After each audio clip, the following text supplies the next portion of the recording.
For 10 years, a chemist had been running his small medical store all by himself. He knew every shelf, every medicine, and every bottle by heart. The moment a customer asked for something, he could find it within seconds. Over the years, people had come to trust him completely. But there was one thing about him that never changed. He did not believe in God. His father had spent years trying to convince him that there was a higher power watching over everyone, but he never listened. Even after his father passed away, his opinion remained the same. God doesn't exist, he would often say. Everything happens because of our own actions. He had another habit too. Whenever business was slow, he loved sitting with his friends and playing cards. Many evenings, his friends would gather at the shop, and once the customers were gone, the card games would begin. One rainy evening, his friends arrived as usual. But as the rain grew heavier, the customers stopped coming. Soon, the roads were nearly empty. "Now let's start the game," one of his friends said with a smile. The cards were laid out, and everyone became absorbed in the game. Just then, a small boy rushed inside, completely drenched from the rain. "Uncle, please, I need medicine." The chemist was so focused on the game that he didn't even want to get up. But his friends insisted. "Come on, the child needs help." Reluctantly, he stood up and asked what medicine was needed. At that exact moment, the electricity went out. Darkness filled the shop. Now he was even more annoyed. First, his game was interrupted. Then the power failed. Impatiently, he asked the boy why he needed the medicine. "My mother is very sick," the child replied. "All the other shops are closed. Yours was the only one open. Please help me." Without paying much attention, the chemist quickly grabbed a bottle from a nearby shelf and handed it over. The child thanked him and ran back into the rain. Since there was no electricity and the weather was worsening, the friends decided to leave as well. The chemist thought about closing the shop early. Then suddenly, the power returned. The lights flickered back on. The moment he glanced toward the shelf, his heart nearly stopped. The medicine bottle that should have been given to the child was still sitting exactly where it belonged. His hands began to shake. The bottle he had handed over wasn't medicine at all. It was rat poison. His mind filled with terrifying thoughts. The boy was too young to read labels. What if he gave that poison to his sick mother? What if she died? What would happen then?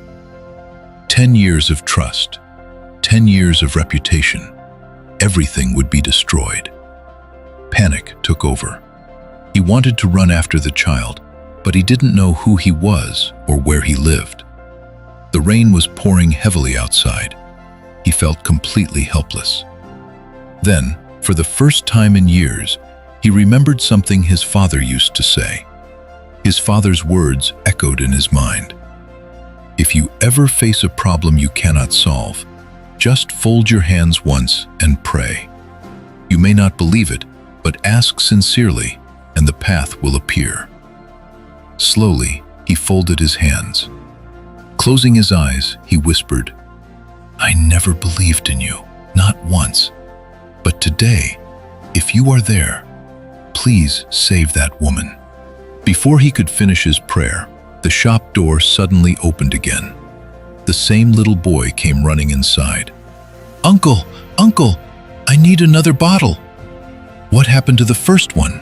he asked anxiously. The boy looked embarrassed. "When I reached home, the courtyard was wet because of the rain. I was running fast to give the medicine to my mother, but I slipped and fell. The bottle dropped from my hands and shattered. Everything spilled on the ground." For a second, the chemist couldn't even speak. Relief flooded through his entire body. His eyes became moist. Trying to hide his emotions, he quickly took the correct medicine from the shelf and handed it to the boy. The child lowered his head. "But uncle, I don't have enough money for another bottle. The chemist gently smiled. You don't need any money, son. Take it. Give this to your mother. And if you ever need medicine again, come back to me. The boy thanked him and disappeared into the rain once more. After he left, the chemist slowly turned toward the small statue. He folded his hands again, this time not out of fear, but out of gratitude. With tears in his eyes, he whispered, I spent years saying you weren't there. Yet today, when I had no way out, you protected an innocent life and saved me from a mistake I could never have corrected. Today, I understand something I never understood before. Sometimes life places us in situations where our intelligence, experience, and confidence are not enough. We realize that there are things beyond our control. Whether you call it faith, destiny, grace, or divine guidance, having trust during difficult moments gives us strength when all other options disappear. Never become so proud of your abilities that you forget humility. And never lose hope, because sometimes the solution arrives in ways we could never imagine. Faith does not always remove problems, but it often lights the path through them.